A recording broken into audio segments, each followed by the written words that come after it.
ఇయ్యాలే పొయ్యాలే, గట్టిగా అరిస్తే తొయ్యాలే, అడ్డం వస్తే లేపాలే. నిన్ను నేను నేను అంటే నువ్వేమన్నా పెద్ద ఫిగర్వా? దెబ్బ తాకితే సౌండ్ గోల్కొండ దాటాలా, చాల్తీ సాలి బండ చేరాలా. కనిపించిన దేవుణ్ణి కనిపించమని అడుగుతాం, కానీ పెంచిన దేవుళ్ళని మాత్రం పట్టించుకోకపోతే ఎలా మావయ్య?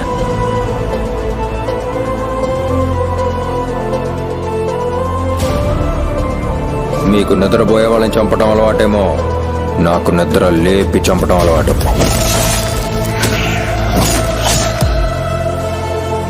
నా ఇంటి గేట్ కాదు, నా స్టేట్ టోల్ గేట్ దాటి చూద్దాం.